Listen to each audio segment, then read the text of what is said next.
The day is drawing to a close, and the soft orange glow of the evening sun drapes itself gently over the rooftops of Pompeii.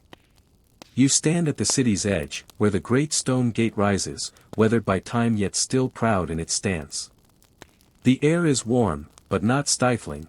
It carries the scent of dust, olives, and distant sea salt from the Bay of Naples. You step forward, the sound of your sandals pressing against the ancient stone road, each footstep echoing quietly against the surrounding walls. There is no rush here. The city moves at its own rhythm, as though it has always known how to flow with the steady pulse of the earth beneath it. Passing through the gate, you see the first clusters of houses, their walls painted in muted reds and faded yellows. Shadows from the sloping rooftops stretch long across the street, weaving soft patterns of light and darkness. Ahead, a small group of townsfolk stroll lazily. A woman in a pale linen dress carries a basket of figs, the fruit peeking through in shades of deep purple. Beside her, a young boy skips along, clutching a small clay cup in his hands, careful not to spill the water inside.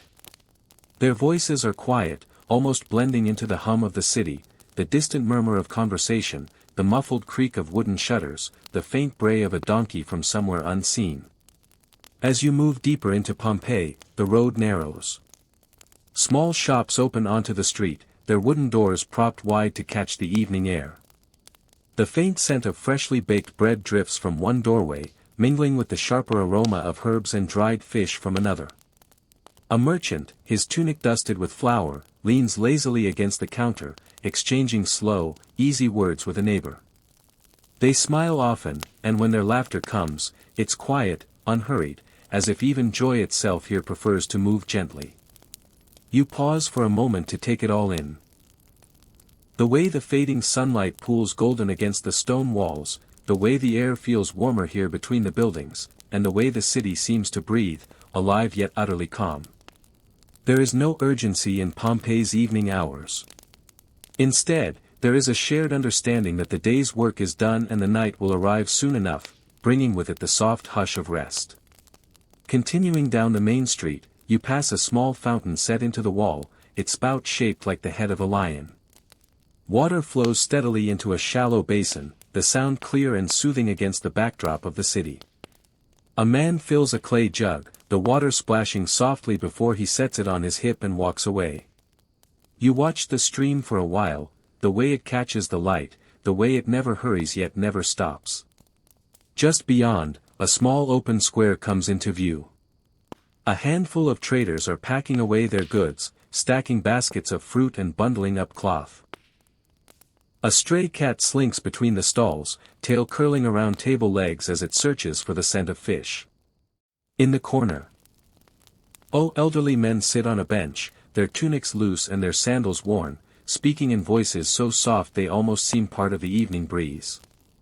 From here, the view opens briefly to the distant silhouette of Mount Vesuvius. Its slopes are bathed in the warm light of sunset, the shadows stretching down toward the valley. The mountain stands watch over the city, silent and unmoving, as if carved from the very sky.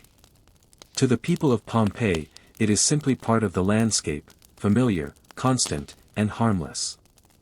You stand still for a moment longer, letting your gaze rest on it, unaware of what history will one day say. The sun dips lower now, and the streets begin to glow in a softer, more muted light. A gentle breeze moves through the narrow lanes, carrying with it the faint clatter of pottery being stacked and the low hum of a flute played somewhere unseen. Children's laughter drifts through the air. Light, fleeting, as they chase one another between doorways, their bare feet pattering against the worn stones. You turn into a quieter street, where the houses are taller and the walls painted with faint frescoes. The colors have faded with time, reds muted to rust, blues softened to the shade of evening shadows, but the beauty remains, as if each wall still holds a piece of the day it was painted. A single oil lamp glows from an open doorway, its flame swaying gently in the breeze. The scent of stew drifts out, lentils, herbs, and the faint sweetness of carrots. Someone inside hums a low tune, and it feels like the kind of song meant not for an audience, but simply for keeping company with the quiet. At the far end of the street, the road widens again, leading toward the forum. The great columns rise against the twilight sky, their pale stone catching the last rays of sunlight.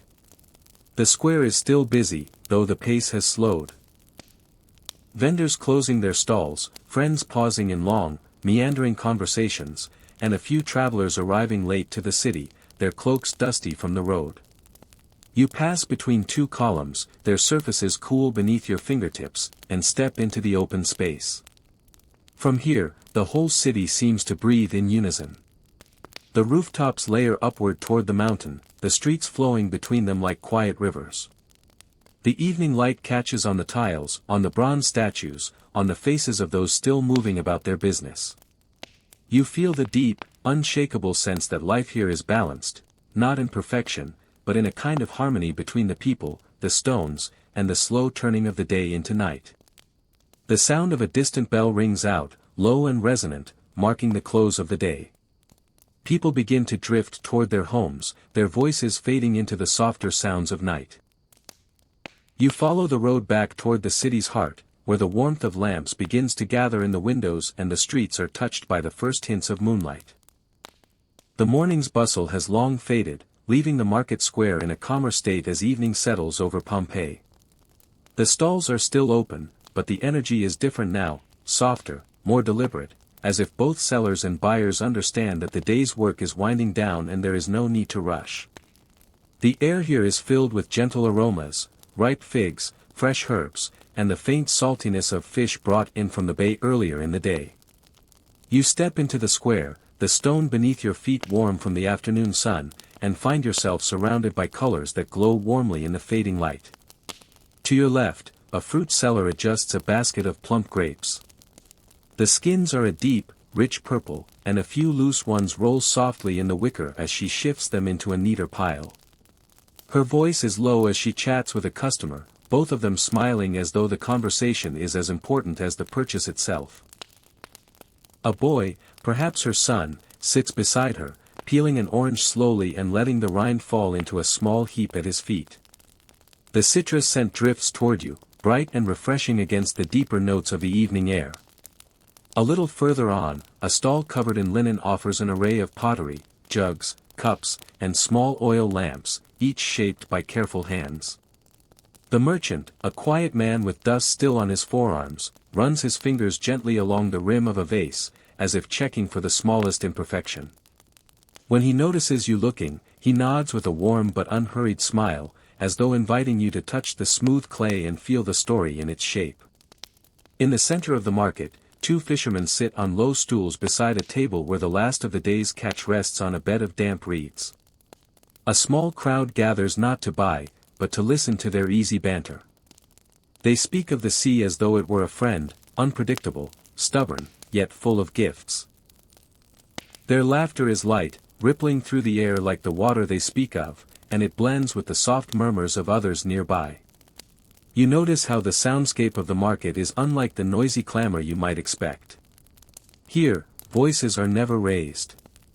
Conversations overlap gently, creating a kind of low, constant hum. Now and then, there is the faint clink of coins being counted, the rustle of cloth being folded, or the creak of a wooden cart while turning slowly as a stall owner begins to pack away goods. At one edge of the square, a small fountain bubbles, its water spilling over into a stone basin. A woman kneels there, rinsing bunches of fresh parsley and basil, the green leaves dripping as she lays them neatly in her basket. Beside her, a young man in a plain tunic leans against the wall, playing a soft, unhurried tune on a wooden flute. The music drifts through the market like a cool breeze, weaving itself between the stalls and over the cobbled ground. You pause at a bread seller's table, where round loaves rest in neat rows. The crusts are golden and crisp. And the air is rich with the scent of baked grain. The baker, a broad-shouldered man with a dusting of flour on his hair, offers you a piece to taste. It's still warm, the inside soft and comforting, and you nod your thanks, savoring the simple pleasure of bread at day's end. As you wander further, you see an elderly woman selling small bundles of dried flowers tied neatly with twine. Lavender, rosemary, and a few sprigs of sage are laid out in careful order. She tells a passing couple, in a voice so soft you almost miss it, that the lavender is for sleep, the rosemary for memory, and the sage for warding away illness. They choose one bundle of each, and she wraps them with patient, practiced hands. Overhead, the sky shifts into a deeper shade of gold, and long shadows begin to stretch across the square. The crowd thins a little more, though no one seems in a hurry to leave. Friends linger by the stalls, leaning in close as they talk, their words punctuated by the occasional shared laugh. A few children chase one another between the tables, careful not to knock over baskets or jars, their bare feet tapping softly against the warm stone. You find yourself drawn to the edge of the market, where a stall displays rolls of dyed fabric. The colors, deep crimson, muted blue, pale green, seem to catch and hold the last of the sun's light. The merchant, a tall woman with hair bound in a simple knot, unwinds a length of cloth to show a customer. The fabric falls in a smooth, quiet ripple, and she speaks with a tone that feels more like storytelling than selling. From here, you can see the street leading away from the square.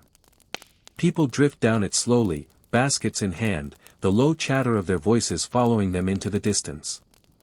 The market is smaller now, but it hasn't lost its warmth. If anything, the intimacy grows as the evening deepens. Those who remain are no longer strangers in a crowd, but companions sharing the last moments of the day together. The flute music fades, replaced by the rhythmic folding of canvas as stall covers are taken down. The air cools just slightly, and a faint breeze carries the mingled scents of bread, herbs, and the faint trace of sea salt. The fountain continues its steady song, a quiet reminder that the heart of Pompeii beats in more than its people, it flows through its stones, its water, and the very air that wraps around you now. You step back toward the center of the square and take one last slow look. The warm light, the gentle laughter, the steady rhythm of a city at peace, all of it lingers in the air like the final notes of a lullaby. Soon, the market will sleep, but in this moment, it is still alive, holding on to the day just a little longer. With the sky now shading into soft rose and violet, you turn away, following the stone path that leads toward the villa gardens. Behind you, the market continues its quiet dance, a place where trade and friendship meet in the soft tones of an ancient evening. You leave the gentle hum of the market behind, following a quieter street where the air feels a little cooler, carrying with it the faint fragrance of flowers. Here, the homes grow larger, their high walls hiding gardens from the road. You can glimpse them only through open gates or between the slats of wooden doors, flashes of greenery, the glimmer of water, and the soft glow of evening light falling across tiled paths. The villa gardens of Pompeii are not wild or overgrown. They are shaped with care, as if each plant has been placed with intention, each stone path laid for quiet footsteps rather than hurried travel.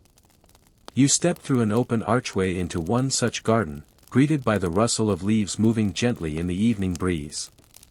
The air here is different, cooler, softer, carrying the mingled scents of rosemary, lavender, and the faint sweetness of jasmine. The garden stretches in a rectangular shape, bordered by low walls painted in faded red, the color softened by time and weather. Small columns run along the edge, supporting a covered walkway where one can sit in the shade even during the heat of the day. At the center, a fountain trickles into a shallow marble basin. The water's movement is unhurried, creating a sound that blends perfectly with the quiet rustle of branches overhead. A pair of doves perch at the rim, dipping their beaks into the cool water before fluttering up to the nearest tree. The trees themselves are modest yet full, olive, fig, and pomegranate, their leaves swaying in soft rhythm with the wind.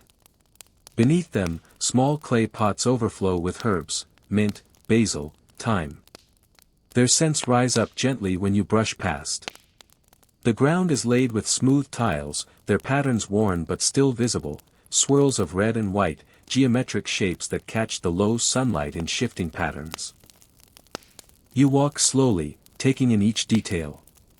A wooden bench sits beneath an olive tree, the grain polished smooth by years of use. Beside it, a small table holds a clay oil lamp, unlit for now but ready for the deeper hours of the night. Someone has left a half-finished cup of wine there, the liquid catching the last glint of daylight. In one corner, a narrow path leads to a pergola draped in grapevines. The leaves form a green canopy overhead, filtering the sunlight into dappled patterns on the ground. Grapes hang in small clusters, some still pale and new, others deep and ripe. The air beneath the pergola feels close, quiet, almost secret. Beyond it lies a small vegetable patch, neatly arranged in rows. You see broad leaves of lettuce, the tender shoots of young beans, and tall stalks of fennel swaying gently. A clay jar rests nearby, half filled with water for the plants, and beside it, a small wicker basket holding freshly picked vegetables. Whoever works here tends it with love, their care visible in every leaf and stem.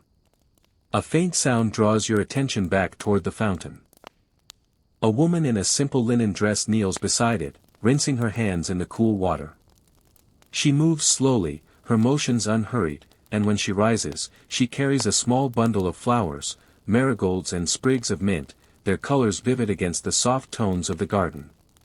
She walks toward the villa's door, disappearing inside with the quiet grace of someone entirely at home in this place. You linger by the fountain, letting its steady rhythm settle into your thoughts.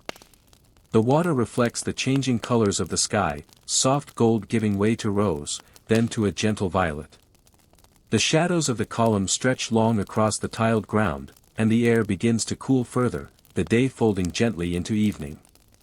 From somewhere deeper in the villa, you hear faint music, a lyre being played with a slow, deliberate touch. The notes are warm and mellow, carrying no urgency, just the gentle rise and fall of a melody meant for private ears. It mingles perfectly with the scents, the sounds, and the air around you, creating a moment that feels as though it could last forever. A small breeze moves through the garden, setting the leaves to whispering again.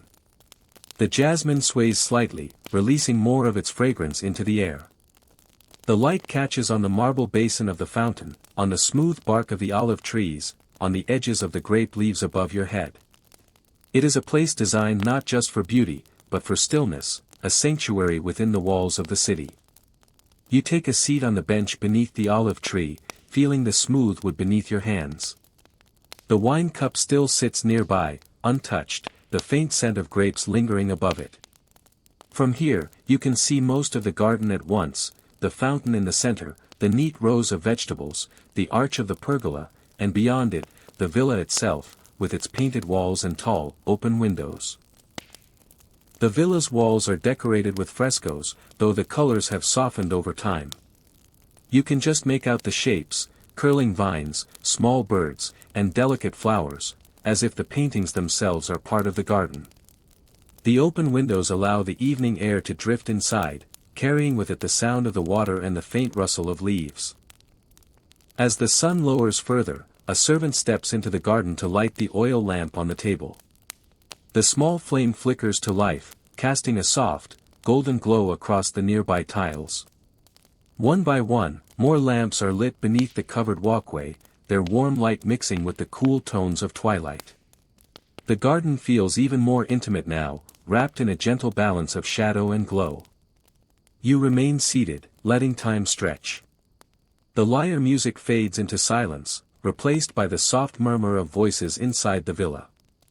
Somewhere in the distance, perhaps on another street, a dog barks once, then again, before the sound is lost to the evening air. The garden holds its own peace, undisturbed by the world beyond its walls. When you finally rise, the first stars have appeared in the deepening sky. The fountain continues its quiet work, the vines sway in the night's breath, and the herbs release their scents into the cooling air. You step back through the archway, leaving the villa garden behind, but carrying its calm within you. The street outside is quiet now, touched by moonlight. Ahead lies the warm glow of the bathhouses, where the city's evening hum continues in another form, a different kind of gathering, yet just as much a part of Pompeii's soft, evening rhythm. The street leading to the bathhouses glows softly under the fading light of evening. The day's warmth lingers in the stones beneath your feet, and the air carries a mix of scents, olive oil, faintly perfumed soaps, and the subtle mineral tang of heated water. As you approach, the building stands with quiet authority, its arched doorways open to welcome those seeking both cleanliness and calm. Stepping inside, you are met with a shift in air, warmer, thicker, carrying the gentle haze of steam. The sounds here are different from the outside streets. Voices echo lightly against the high, painted ceilings, blending with the steady splash of water and the occasional soft clink of a cup being set down.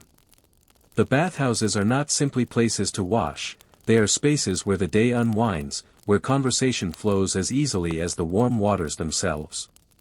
The floor beneath you is laid in patterned tiles, their surfaces smooth under countless steps. You pass through a wide chamber where men sit along stone benches, speaking in relaxed tones. Some are still dressed, unhurriedly removing sandals and tunics, others, wrapped in towels, lean forward in conversation.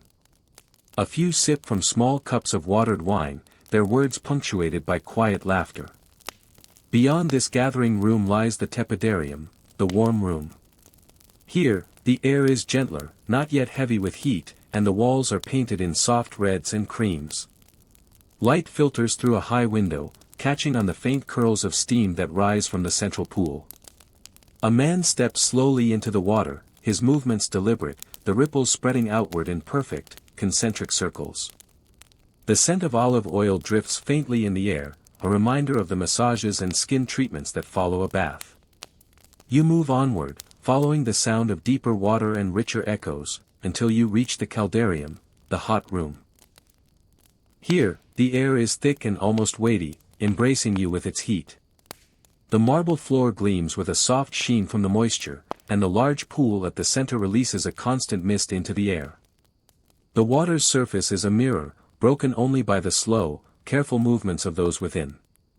Two friends lean against the pool's edge, speaking in low voices. Their words are not urgent, they drift between topics, the weather, the sea's mood, the latest shipment of wine from the countryside. A third man, sitting a little apart, closes his eyes and lets the steam curl around his face. The room hums with these quiet exchanges, a chorus of human presence softened by the constant hush of heated water. At the far side, a servant pours hot water from a bronze jug into a smaller basin. The metal glints in the lamplight, and the sound of water meeting water is deep, resonant, almost musical. The scent changes subtly here, a mix of herbs steeped in the water. Laurel, thyme, and a touch of chamomile. The steam carries it upward, wrapping you in a warmth that soothes not just the body, but the mind. Through another archway, you find the frigidarium, the cold room. The change is immediate. The air is cooler, sharper, carrying a faint echo of stone and water. The pool here is smaller, its surface still and inviting in its quiet clarity. A young man steps in with a quick breath, the cold a sudden embrace after the heat. He laughs softly, shaking his head, then leans back against the edge, letting the chill wash over him. The walls here are decorated with mosaics, scenes of fish and dolphins, each made from tiny, colored stones. Their patterns shimmer in the lamplight, as if they too move through the water. You run your hand lightly along the edge of the wall, feeling the smooth surface of the stone, cool beneath your fingertips. Returning toward the central hall, you pass a side room where an attendant massages scented oil into the shoulders of a patron. The rhythm is slow, steady, the movements practiced. The oil gleams in the lamplight before being absorbed into the skin, leaving only a faint sheen. The air here is thick with the scent of pressed olives, warmed slightly to release their fragrance. The lighting in the bathhouse is soft and deliberate. Oil lamps rest in wall niches, their flames steady despite the shifting air. The glow reflects off damp walls, creating small halos of gold against the painted surfaces. The colors, deep terracotta, muted ochre, gentle cream, all feel warmer in this light, as if the room itself is part of the evening's embrace. As you sit on a bench near the tepidarium, a man offers you a small cup of warm, lightly spiced wine. You accept, feeling the heat spread through your hands before you even sip it. The taste is gentle, a blend of sweetness and subtle herbs, the kind meant to soothe after a long day. Around you, the bathhouse hums with the slow rhythm of an ancient city at rest. Eventually, You rise and walk once more through the chambers, from the cool clarity of the frigidarium, to the deep warmth of the caldarium, to the gentle embrace of the tepidarium. Each space holds its own peace, its own way of easing the body into stillness. When you step back into the evening air, the difference is striking. The cool night brushes against your warm skin, and the scents of the street, baked bread, faint smoke from cooking fires, the distant trace of the sea, mingle with the lingering aroma of olive oil and herbs from the baths. The sky above Pompeii is now deepening into true night, the first stars visible over the rooftops. Behind you, the bathhouse remains aglow, a warm heart within the city. Ahead, the streets slope gently toward the amphitheater, where another kind of evening gathering waits, quieter now, as if the day's performances have already passed, leaving only the echo of applause in the air. The streets of Pompeii at sunset are like veins of gold and shadow, winding quietly between the city's walls. You step out from the warm glow of the bathhouse, feeling the coolness of the evening air wrap gently around your skin. The stones beneath your feet still hold the day's warmth, though now they radiate it faintly, like embers settling into rest. The sun hangs low, its light stretched thin and mellow across the rooftops. The sharp brightness of afternoon is gone, replaced by the warm, amber tones that soften every edge and turn even the simplest walls into canvases of gold and rose. The streets are alive, but not with hurry. Here, in this hour, life moves at the same pace as the shadows lengthening along the cobblestones. A cart rolls slowly past, its wooden wheels clicking softly over the uneven stones. The driver, a man in a simple tunic, leans forward, speaking quietly to the mule pulling it. The animal's ears twitch lazily, its hooves making a slow, steady rhythm. Clip, clip, clip, that echoes faintly against the walls. To your right, a group of women walk together, their conversation light, punctuated by soft laughter. Each carries a small basket, some with cloth-covered loaves of bread, others with sprigs of herbs or a few figs. The gentle clinking of pottery can be heard as they shift their baskets from one arm to another. Their voices drift into the air like a melody, blending with the other sounds of the street. The homes here are painted in colors that time has softened, pale red, muted yellow, gentle cream. Wooden shutters are half closed to the cooling air, though a few remain open, letting the glow of oil lamps spill out into the street. Through one doorway, you catch a glimpse of a family gathering for the evening meal. The scent of stewed lentils and roasted vegetables drifts toward you, mingling with the faint trace of baking bread from somewhere further down. Children's laughter echoes briefly as two boys chase each other around the corner, their bare feet tapping quickly over the stone. They dart past you, the younger carrying a small clay ball in his hand, the older calling after him with playful determination. Their joy is short-lived in sound, swallowed quickly by the stillness of the street ahead. You pass a small fountain set into a wall, its lion-shaped spout releasing a steady trickle of water into a worn stone basin. A woman fills a jug there, the water glugging softly as it pours. She nods politely when she sees you, then hoists the jug with practiced ease and disappears into a side alley, her figure framed briefly by the last rays of sunlight before being claimed by shadow. As you move forward, the street opens into a wider lane, the kind where merchants once displayed their goods earlier in the day. Now, the stalls are closed, their wooden shutters fastened, the air carrying only the faint scent of spices and fruit from earlier hours. A cat stretches languidly on a low wall. Its fur catching the warm light, before curling back into itself with a deep, contented sigh. The stones beneath your feet bear the marks of countless journeys.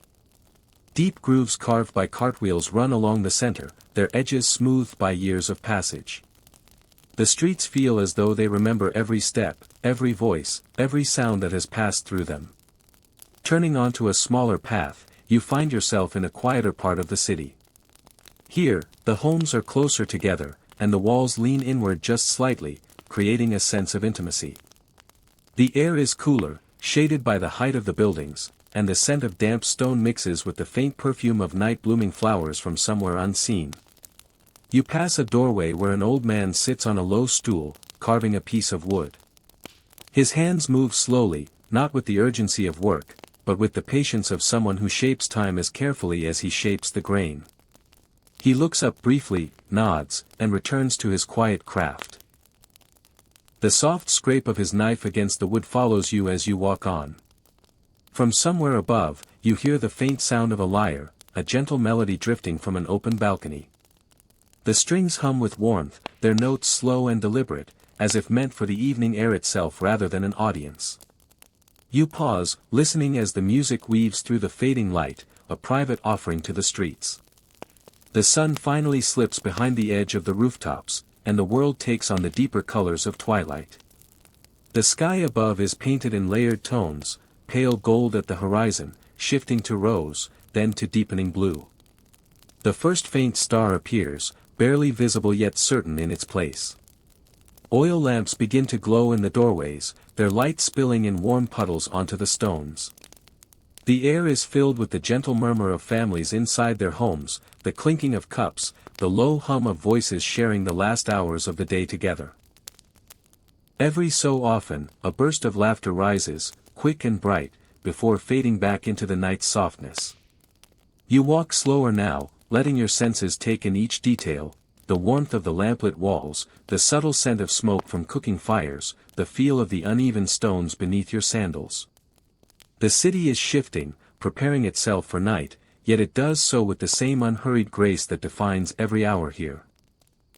Ahead, the street bends gently, leading toward the amphitheater. Even from here, you can see its curved outline against the night sky, its arches touched by the last breath of daylight. The sound of quiet voices drifts from its direction, though there is no performance tonight, only the lingering presence of a space built for gathering, now resting until the next day. As you near the end of the lane, you glance back. The street behind you is a path of light and shadow, the glow of oil lamps marking doorways like stars on the ground. The faint music from the balcony still lingers, blending with the trickle of the fountain and the gentle whisper of the evening breeze. Pompeii's streets, at this hour, are not just passages between places. They are living corridors of memory, carrying the steps of the day into the quiet embrace of night. And as you continue toward the amphitheater, you carry with you the calm rhythm of stone roads and soft footsteps. The heartbeat of a city in the gentle glow of sunset. The sun dipped lower, casting the great amphitheater in a warm, golden light that seemed to shimmer against the pale stone. Pompeii's amphitheater stood proudly on the edge of the city, a place where laughter, gasps, and applause had echoed for decades. Yet, in this quiet evening hour, it was not the roar of the crowd that filled the air, but the soft murmur of anticipation.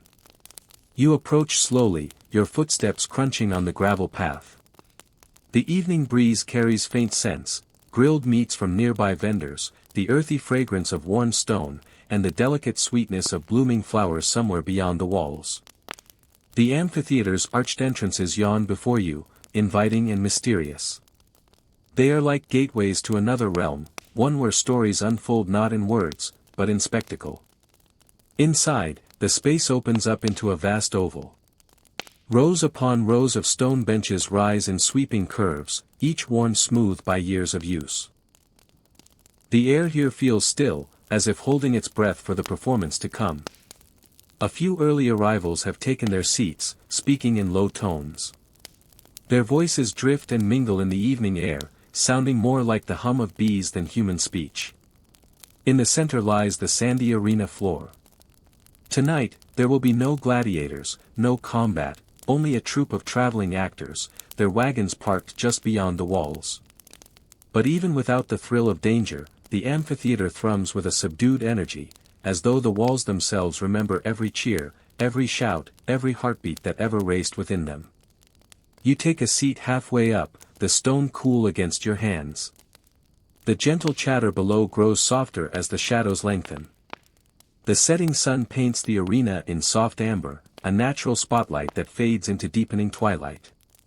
Torches are lit one by one, their flames flickering in the breeze, casting dancing shadows against the arches.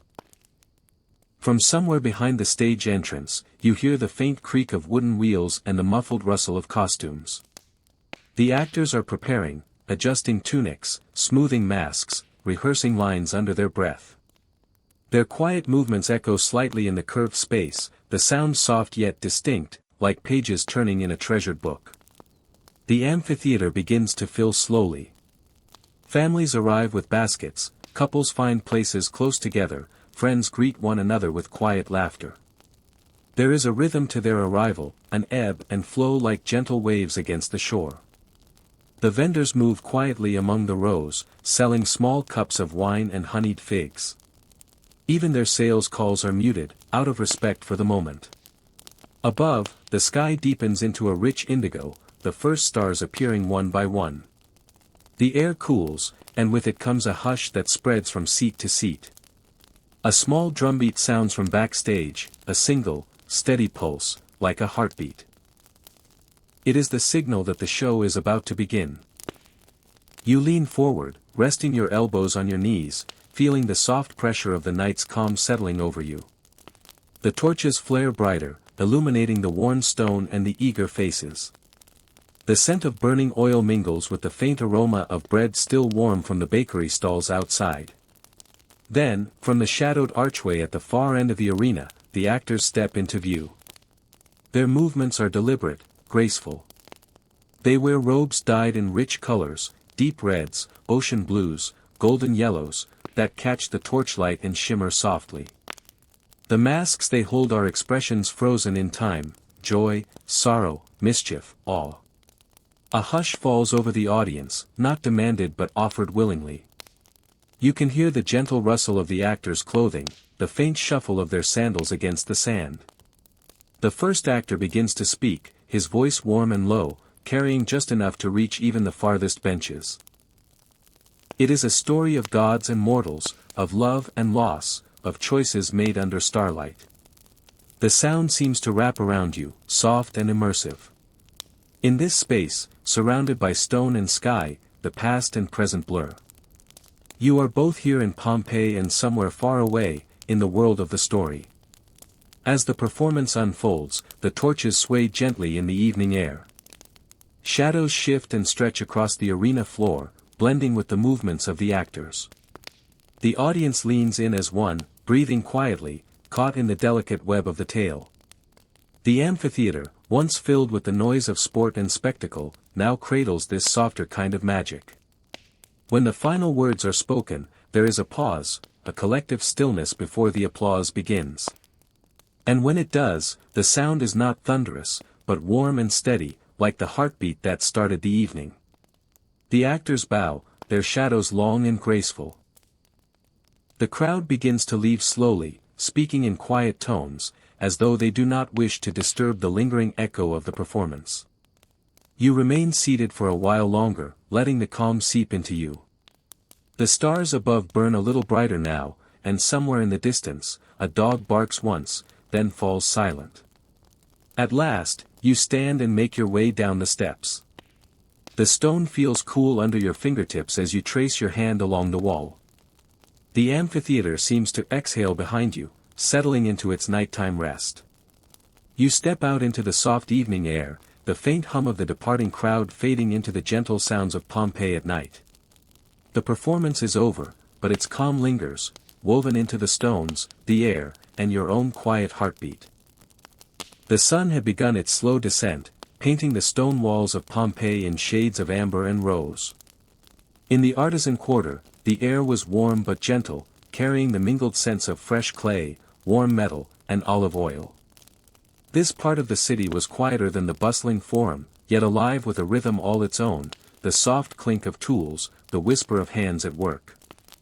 I walk along a narrow cobblestone lane, where open shopfronts reveal craftsmen in the midst of their evening labors. The glow from oil lamps spills out onto the street, catching the drifting dust in tiny motes of gold. Here, time feels unhurried. The artisans work not with urgency, but with the measured patience of those who know their craft is not just a trade, but a quiet art. At the first workshop, I pause to watch a potter at his wheel. His hands, stained with the deep, earthen hue of clay, shape the spinning mound with gentle, deliberate pressure. The wheel creaks softly as it turns, a sound almost like a lullaby. Around him, Finished jars and bowls line the shelves, their simple curves reflecting the last slants of sunlight. Some are glazed in deep greens and warm browns, others, unpainted, hold the pure, natural color of the earth. The potter hums quietly to himself, a low, tuneless sound, as if in conversation with the clay. Further down the lane, a bronze worker is carefully pouring molten metal into a mold. The metal glows like captured fire, casting flickering reflections on the walls. He moves with precision, his brow furrowed not in strain but in focus. The molten bronze hisses softly as it settles into the mold, releasing faint curls of steam. Behind him, finished works gleam, door handles shaped like dolphins, oil lamp stands adorned with vines, and jewelry with delicate patterns that catch the light like drops of sunlight. Next, I pass a weaver's shop. Inside, the gentle beat of a loom fills the air. A steady, rhythmic sound, as calming as a heartbeat. The weaver's fingers move gracefully, threading vibrant wool dyed in shades of crimson, indigo, and saffron. Skeins of yarn hang from the walls like a painter's palette. Her work seems almost meditative, the weaving of each thread like the slow telling of a story. She glances up for a moment, offers a warm, quiet smile, and then returns to her task, the loom's song filling the space. Just across the lane, a mosaic artist works in patient silence. The floor before him is half covered with a design of curling vines and songbirds, each tile placed with absolute care. Bowls of tiny tesserae, pieces of glass, stone, and ceramic, sit at his side. He lifts each fragment with tweezers, sets it into a thin bed of mortar, and presses gently until it nestles into place. From up close, the tiles are just small, colorful pieces. But when I step back, they merge into a living image, as if the floor itself had bloomed into a garden. The air here is filled with a calm sense of creation. The soundscape is soft, the gentle clatter of tools, the brushing of hands against fabric, the occasional crackle of a forge, the sigh of a worker pausing to stretch. It is work, but it does not feel hurried. These artisans are not rushing toward an ending, they are savoring the process, the slow birth of each object. I stop at a perfumer's stall near the corner. Small clay jars hold oils infused with rose, lavender, and myrtle. She grinds herbs and petals with a stone pestle, releasing their fragrances into the air. The scent is sweet, warm, and soothing, like a summer garden in the cool of evening. She speaks softly as she works, telling me how each oil is blended, how each scent carries its own story, for weddings, for the baths, for moments of quiet reflection. Her words are as much a part of the perfume as the flowers themselves. As the evening deepens, the workshops begin to close one by one. The potter covers his wheel with a cloth, the bronze worker quenches his fire, and the weaver ties off her thread. The mosaic artist sets down his tweezers and leans back to admire the day's progress. The scents of warm metal and fresh clay slowly give way to the cooler aromas of night, damp stone, distant flowers, and the faint salt of the sea. Before leaving, I take one last walk along the lane, letting my fingers brush the walls as I pass. Each shop feels like a heartbeat in the quiet body of Pompeii, each artisan a keeper of traditions older than the city itself. There is something eternal in this work, something that moves at the same pace as the turning of the seasons, the same pace as the setting of the sun. When I step back into the wider street, the city is softer still. The orange glow from the workshops fades into the dusky blue of twilight. The clinking and scraping of tools is replaced by the hum of distant voices, the soft rustle of robes, the faint trickle of water from a nearby fountain. I look back once, and see the potter's window still glowing, a single silhouette bent in quiet concentration. Then I turn, and the sounds of the artisan quarter fade behind me, carried away on the gentle evening breeze. The air grows cooler as you walk toward the edge of Pompeii, where the city gently leans toward the sea. The scent of salt rides the evening breeze, mingling with the faint aroma of fish and tar from the day's work. The sky is painted in soft tones, roses, golds, and deepening blues that ripple across the gentle waves of the harbor. It is here, at the water's edge, that life seems to move at its slowest, where time takes long, quiet breaths. The harbor is not grand like those of Rome or Alexandria, yet it carries its own charm, a modest collection of wooden piers and stone quays, each weathered by years of tides. Small fishing boats bob lazily against the mooring posts, their hulls creaking with the rhythm of the sea. Nets, heavy with the day's catch, rest in neat bundles along the shore. A few fishermen linger, their voices low and unhurried, speaking of weather, tides, and fortunes at sea. A gentle splash draws your gaze to a boy crouched at the edge of the pier, his hands trailing in the cool water. His father, a tall, sun-worn man, leans against a post behind him, watching with the quiet pride of one who has seen his own youth mirrored in the same harbor waters. The boy asks questions in a whisper, and the man answers slowly, as though passing on the secrets of the waves. A merchant's ship rests nearby, larger than the humble fishing vessels. Its mast rises like a slender sentinel against the evening sky, the sail furled in tide. The scent of distant lands clings to its deck, faint traces of spices, olive oil, and fresh timber. The crew moves with slow, deliberate steps, securing ropes, checking cargo, preparing for a night's rest before setting sail again at dawn. Their conversations drift over the water in murmured Latin and Greek, a gentle blend of cultures meeting in this small port. Further along, a group of dockworkers gather around a fire pit, roasting small fish on skewers. The flames dance in the growing dark, casting warm light onto their tired faces. They eat slowly, savoring each bite, letting the smoke mingle with the salt-heavy air.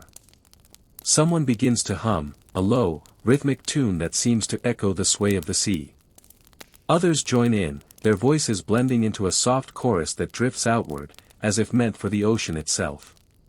You walk along the shoreline, your sandals brushing against the damp sand. Small shells glimmer in the fading light, scattered like forgotten treasures. Every now and then, a small crab scuttles sideways into a burrow, startled by your presence.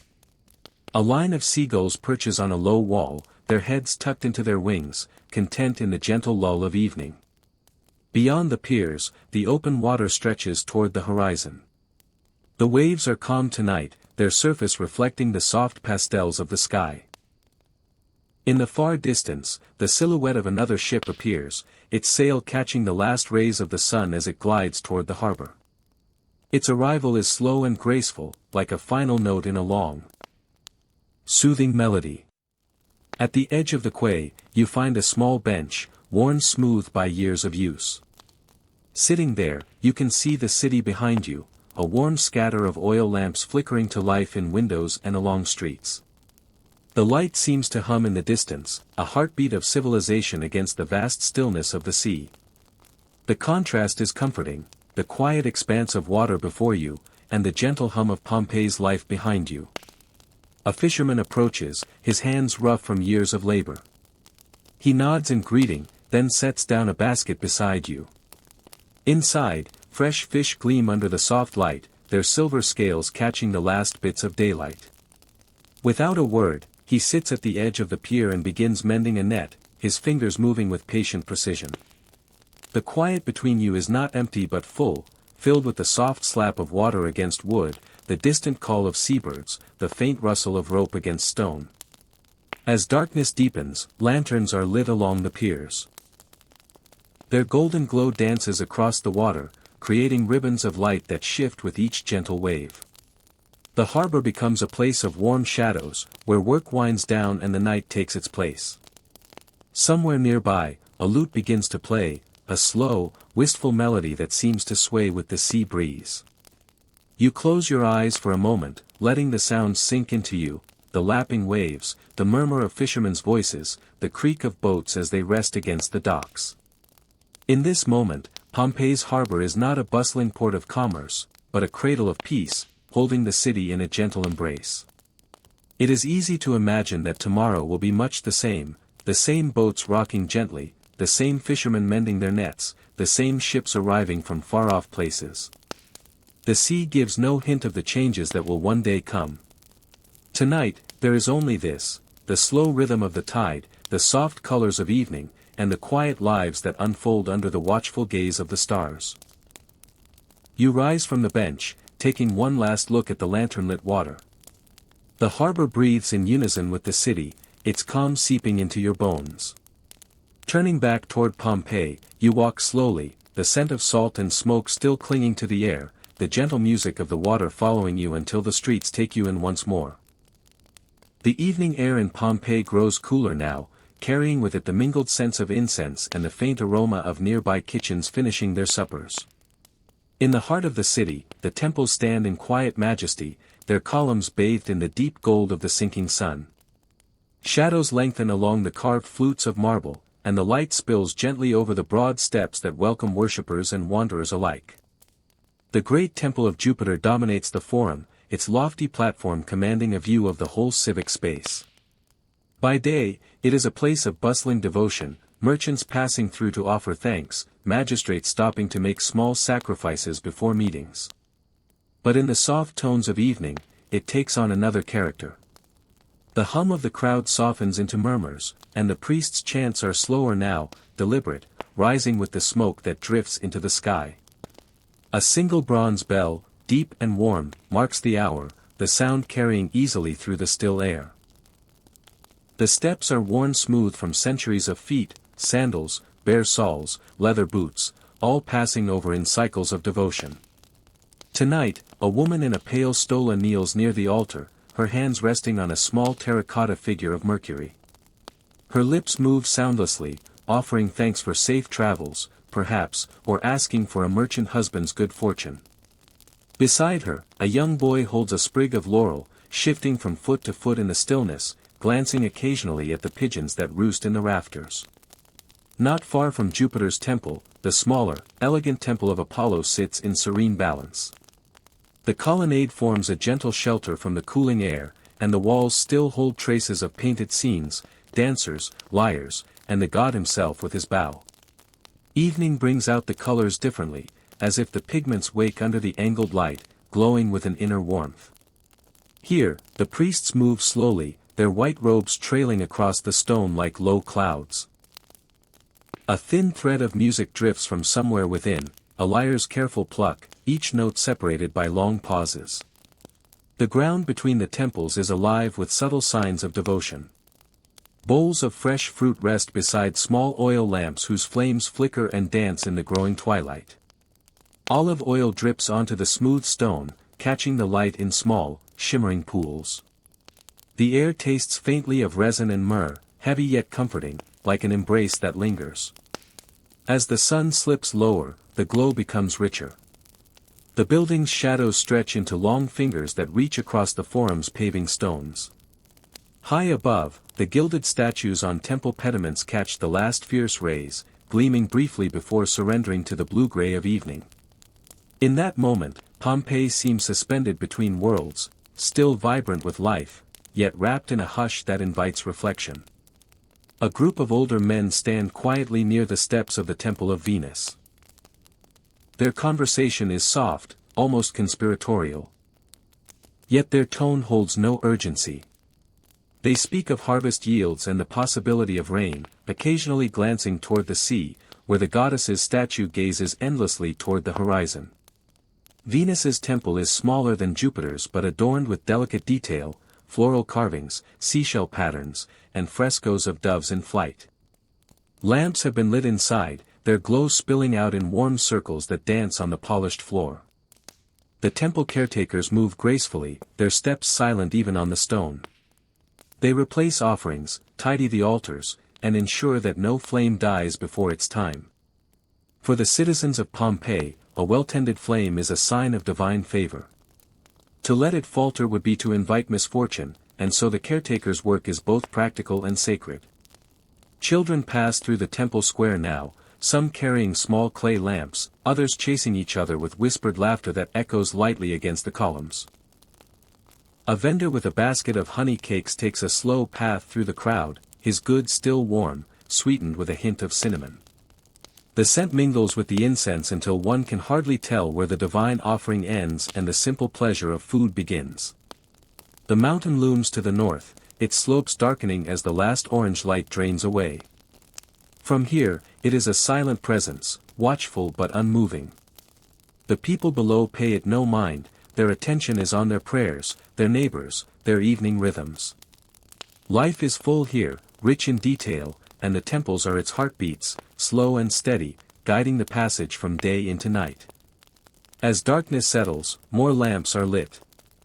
The temples now glow from within, each a warm beacon in the gathering night. The columns seem to hold the light in their embrace, reflecting it outward to anyone passing by. Those who arrive late for evening offerings move quietly, their sandals tapping softly against the paving stones. Some carry small coins, others bread, a few with flowers freshly picked from their gardens. In this hour, the city's noise is hushed. The market stalls have mostly closed, their tables bare, their awnings tied back. The only sound is the occasional call of a night bird and the soft crackle of oil lamps. In the temple of Jupiter, a final prayer is spoken in a deep, resonant voice. The words are not rushed, they stretch and linger, as though the speaker knows the gods themselves enjoy the slow savoring of language. Outside, the forum feels like a place between breaths. The air is still, the lamps sway gently in their iron brackets, and the people, fewer now, walk at unhurried paces. This is the Pompeii of quiet hours, where each step seems to carry more meaning, where the smallest details, a glint of gold leaf on a statue, the faint scent of sandalwood, are magnified in the gentle embrace of the evening. The temples will stand through the night, their lamps watched over, their steps swept clean. Tomorrow, the sun will rise and fill the spaces with color and sound once more. But tonight, they belong to the soft glow of devotion, to the warmth of faith held in stone, and to the gentle whispers of a city at peace beneath the stars. The evening in Pompeii had deepened into that comfortable hour when the sun's glow lingers only at the edges of the world, a thin ribbon of fading gold above the rooftops. The air was cooler now, carrying with it the faint scent of damp stone and the distant aroma of bread baking in some far-off oven. As the streets emptied of the day's bustle, the public fountains began to speak in their own language, one of steady murmurs, soft trickles, and the occasional musical splash. You wander slowly toward one of these fountains, its marble face worn smooth by countless hands that have touched it over the years. The water flows from the carved mouth of a lion, its once sharp features now softened by time and weather. The gentle stream falls into a shallow basin, creating ripples that shimmer faintly under the dim light of nearby oil lamps. You pause here, listening, not just to the water, but to the life that still surrounds it in hushed tones. Two women stand nearby, their clay amphorae resting against the edge of the basin. They speak in low voices, their conversation blending with the sound of the fountain so naturally that it feels like a single melody. One woman laughs quietly, the sound bubbling up like a soft echo of the water's flow. They dip their jars into the basin, the motion slow and practiced, droplets running down the vessels and catching the light before falling back into the pool. A little boy appears from a side street, holding a small cup carved from wood. His hair is tousled from play, and his cheeks are flushed with the evening's excitement. He steps up to the lion's mouth, letting the thin stream fill his cup. He sips, then splashes a little on his face, grinning at the coolness. His mother calls to him from down the road, her voice as warm and familiar as the scent of the bread drifting through the air, and he runs toward her, his small feet slapping softly against the stones. You notice that the water carries more than just sound, it carries reflections, too. The flicker of a torchlight, the pale outline of the moon beginning its climb into the sky, the blurred shapes of passers-by as they move through the evening. It's as though the basin is quietly keeping a record of the night, holding these brief images for only a moment before they dissolve into ripples. The fountains of Pompeii are more than just a place to collect water, they are meeting points, resting places, silent companions to the city's rhythm. An elderly man approaches, leaning on a cane, his pace deliberate. He lowers himself onto the stone ledge, sitting with his hands folded over the top of his walking stick. He doesn't speak, doesn't need to. The fountain speaks for him, offering comfort in its unending flow. He stares at the water as though seeing the faces of old friends reflected there, memories stirred by its soft motion. Somewhere behind you, a musician begins to pluck at the strings of a lyre. The notes drift through the narrow street, mingling with the fountain's murmur. It is a quiet duet, the delicate music and the gentle water, each enhancing the other. A young couple stops at the sound, leaning together as they listen. The girl rests her head on the boy's shoulder, and they both gaze at the moonlight shimmering in the basin. The stonework around the fountain is cool beneath your fingers as you run your hand along it. Centuries of touch have smoothed away any sharpness. You can feel the history in that surface, the weight of ordinary lives, the countless evenings when someone, perhaps just like you, paused here to drink, to talk, to think. In a city alive with trade, laughter, and motion, the fountains are moments of stillness, places where the world slows down to match the pace of falling water. From another street, you hear the faint rattle of a cart's wheels, the driver's voice urging the mule along. The sound draws closer, then passes, leaving behind only the fountain's whisper.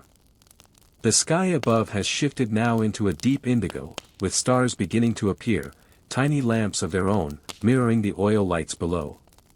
The fountain's surface catches one of those stars, holding it steady in the water's heart before letting it drift away. You remain here longer than you expected, lulled by the soft rhythm of water meeting stone. It feels timeless, as if the fountain could go on speaking this way forever, long after the day's voices have faded.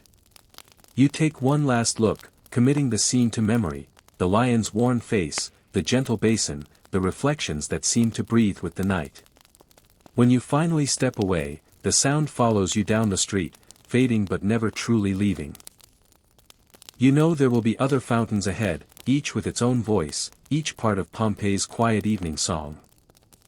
The first stars were just beginning to reveal themselves in the fading sky, a few delicate pinpricks of light scattered over the gentle blue that was deepening into twilight. From where I stood, the great open square of Pompeii's Forum stretched wide and peaceful before me, its colonnades casting long, patient shadows that seemed to reach toward the center like quiet guardians of the city's heart. The air here felt still, almost reverent. The gentle hum of day's bustle had thinned into a softer rhythm, the occasional murmur of conversation, the measured steps of a passerby, the faint echo of sandals brushing against ancient stone. The smell of warm earth lingered, mingled with a distant hint of baked bread and fresh olive oil drifting from the nearby taverns. I walked slowly across the square, my footsteps falling into the timeless silence. The paving stones beneath me were worn smooth from centuries of commerce, debate, and gathering.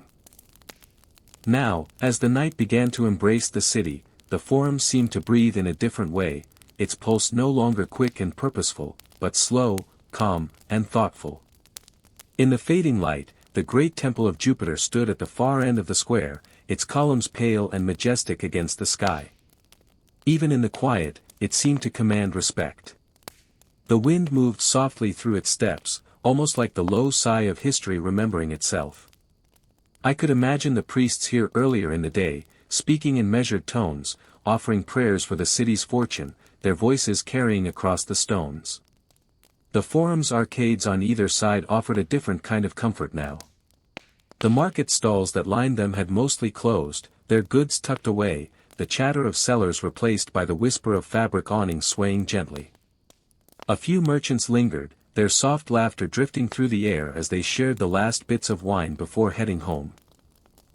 One man, an older figure with a warm, weathered face, nodded at me kindly as he passed, the scent of leather and fresh spices trailing behind him. I stopped near the central open space, letting my gaze wander over the statues that stood in quiet dignity. Some were chipped and worn, others still holding a proud posture against the years. Their stony expressions caught the flicker of torchlight as attendants began to light the lamps along the colonnades.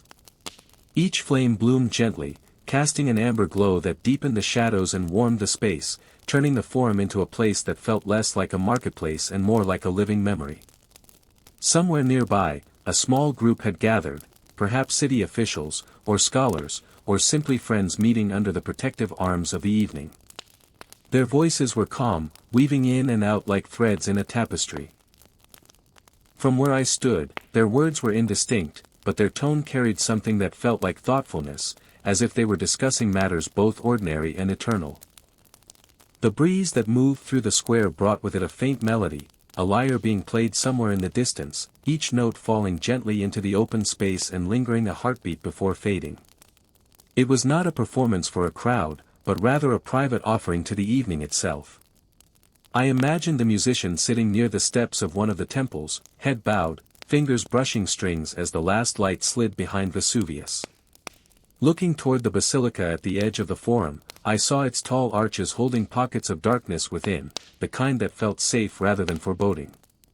Once a place of law and civic decision, it now seemed to stand as a quiet sentinel, its very walls saturated with the whispers of long-gone debates, verdicts, and agreements. The air there was cooler, the stone holding on to the day's last warmth. As I moved further across the square, I passed by the remains of old shops. Open spaces with counters of stone where bread, oil, or cloth had once been sold. They were silent now, their purpose resting until the next morning. A jar lay tucked into the corner of one, its clay sides catching a faint glint of torchlight. I thought about the countless hands that must have touched it over the years, hands that carried, poured, shared. Above the forum, the sky had grown richer, the first deep blue of night unfurling like a soft blanket.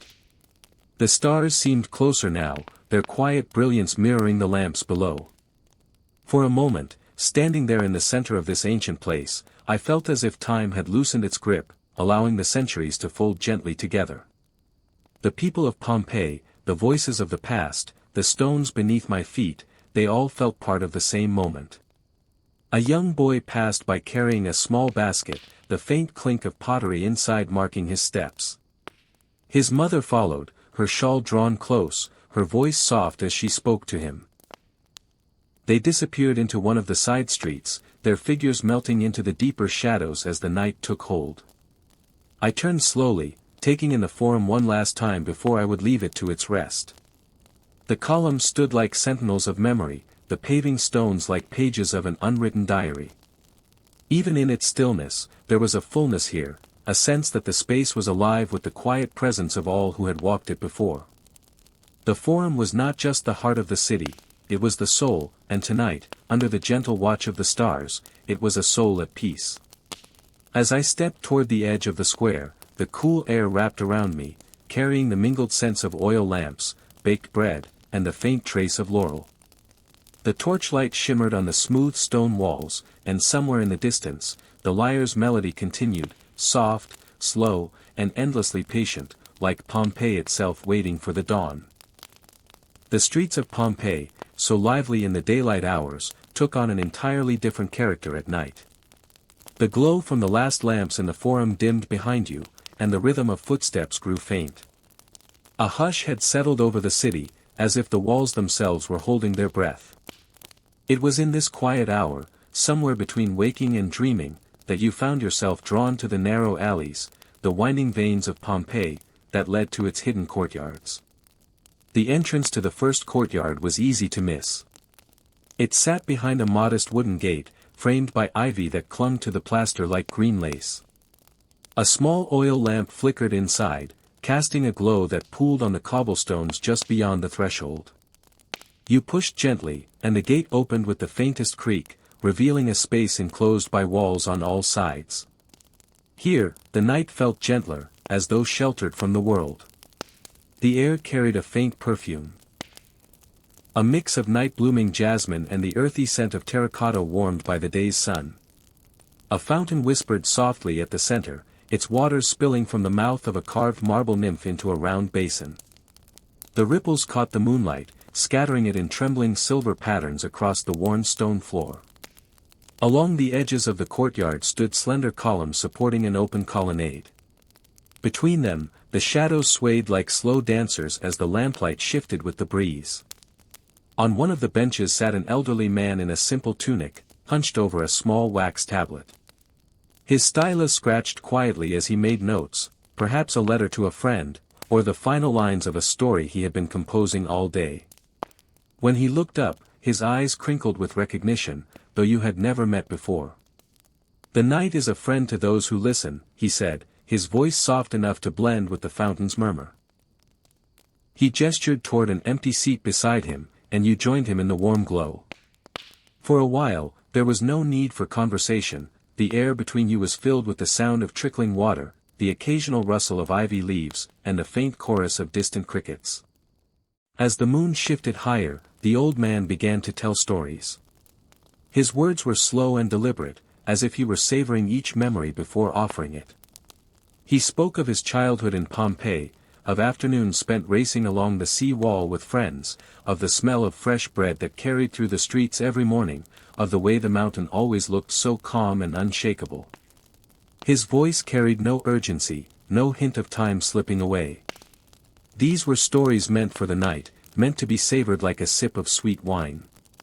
You moved on to another courtyard later, slipping through a narrow archway between two shuttered houses. This one was smaller, more intimate, and the only light came from a single torch fixed to the wall. A cat lay curled on a patch of still warm stone, its tail twitching lazily.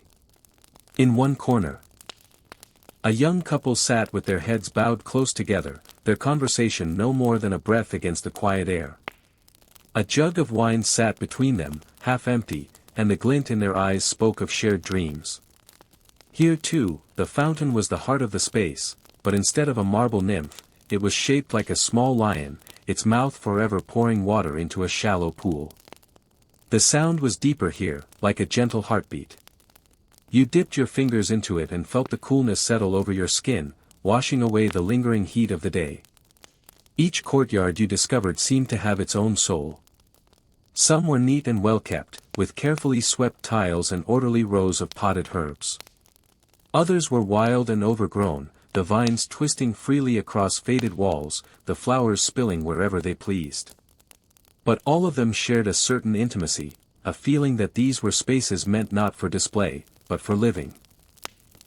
They were the quiet heartbeats of Pompeii, hidden behind walls that kept the noise of the streets at bay.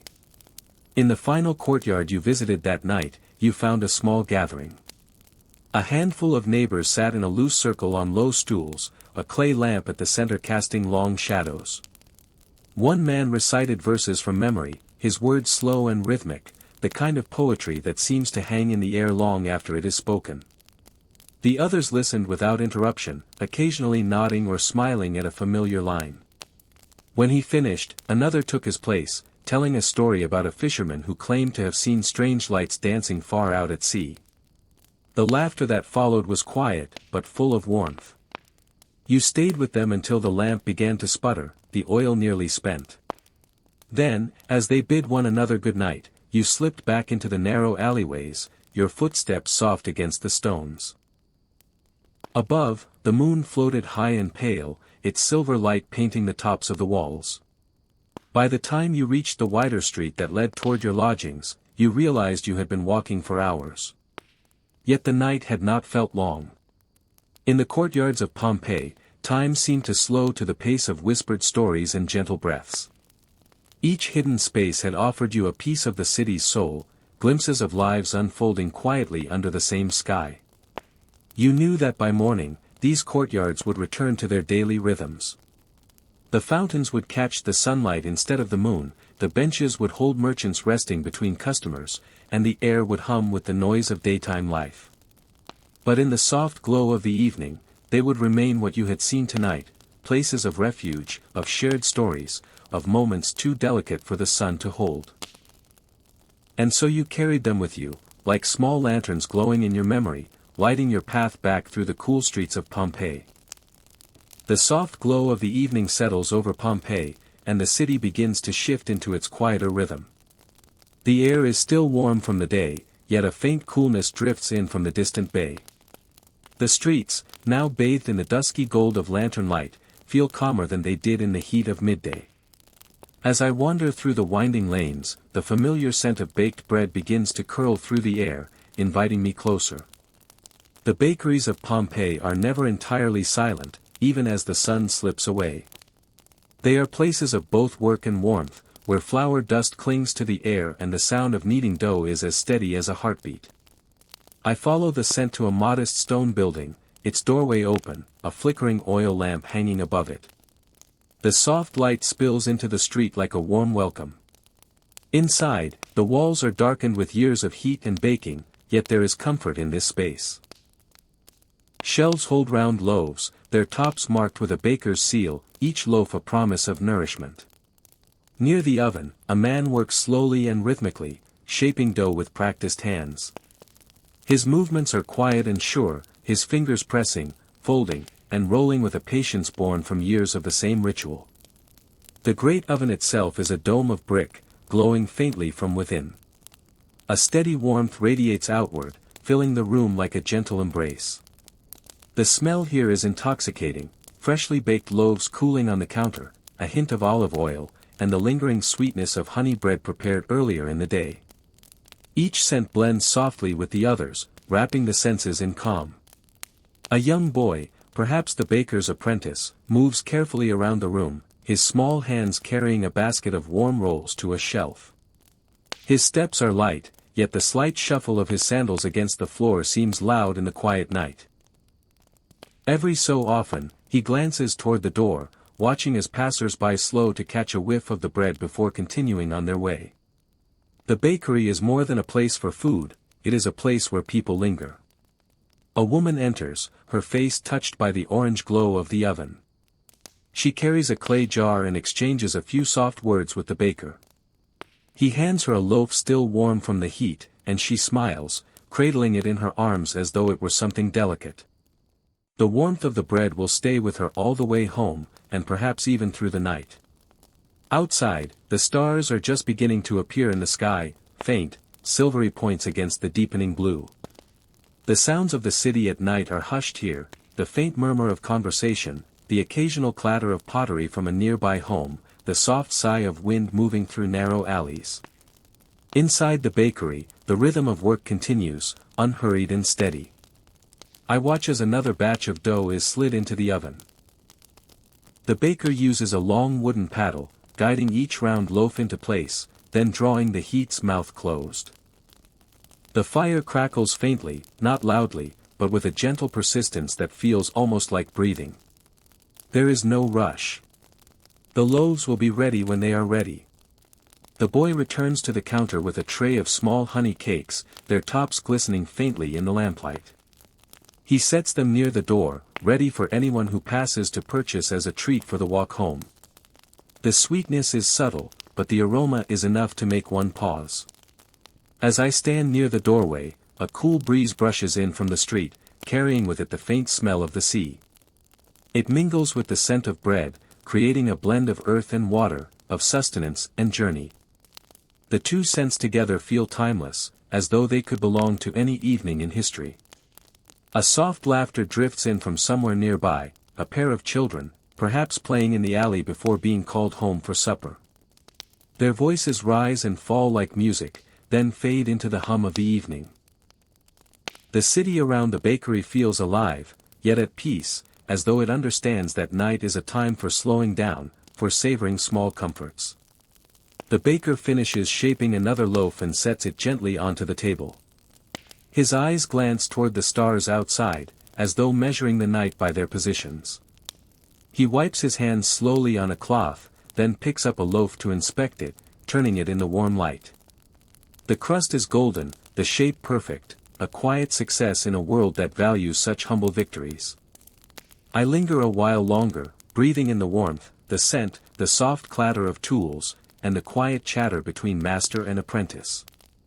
It is a scene that could go unnoticed in the grand sweep of history, yet it is these small, gentle moments that define the soul of a city. When I finally step back into the street, the stars above are brighter, the air cooler. I carry with me the memory of that warmth, of the slow and patient craft of bread making, and of the gentle glow of a place where time seems to move differently, slower, softer, kinder. Pompeii continues around me, but the image of the bakery remains, a glowing hearth in the heart of an ancient city, under the watchful gaze of the night's first stars. The evening air in Pompeii carries a different kind of music tonight, a gentle, playful rhythm, woven from the soft laughter of children and the pattering of small feet against smooth stone streets. As the sun dips below the horizon, its last light paints the stucco walls with a golden blush, and the shadows stretch long and thin, like sleepy arms ready to rest. Yet here, in a small square near the edge of the forum, the day is not quite ready to end.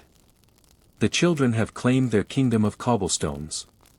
You pause a few steps away, watching them from the soft edges of the lamplight. In this moment, the city seems wrapped in innocence, as though the quiet bustle of trade, politics, and adult worries has faded away, replaced by giggles, playful arguments, and the occasional thud of a leather ball bouncing out of bounds. Two boys, perhaps 7 or 8 years old, toss a small hand-stitched ball between them. The leather is worn from many evenings just like this one, the seams holding the faint dust of Pompeii's streets. They play a game not unlike what you might call catch, but their version involves spinning in circles before throwing, making each catch a triumph of balance and luck.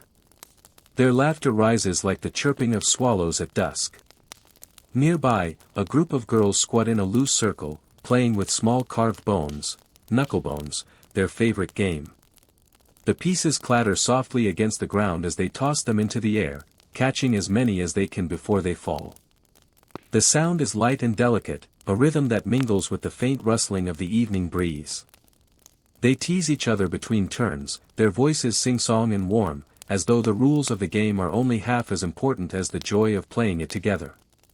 A little further back, younger children chase each other around a low stone fountain, their sandals slapping gently against the paving stones. One boy hides behind the fountain's curve, peeking out just enough for another to squeal and dash toward him. You can almost see the story they've created in their minds, a chase between heroes and thieves, or perhaps a daring rescue from a monster lurking in the shadows. The scent of baking bread drifts faintly from a nearby bakery, mixing with the warm, faintly metallic smell of stones still holding the day's heat. Somewhere, a musician strums a slow, lilting tune on a lyre, his melody barely reaching the square but wrapping the games in a soft blanket of sound. Even the adults passing by slow their steps for a moment, smiling at the scene as they carry baskets home or lead donkeys laden with goods. A young girl with curly hair and quick feet darts toward a tall column, her voice carrying clearly through the air. "Safe," she calls, pressing her small hand to the cool surface. This is her sanctuary in the game, her home base. Another girl laughs and argues, claiming she was tagged before she reached it. The debate is half serious, half filled with smiles. For the rules are pliable in the language of childhood friendship. As twilight deepens, the games shift.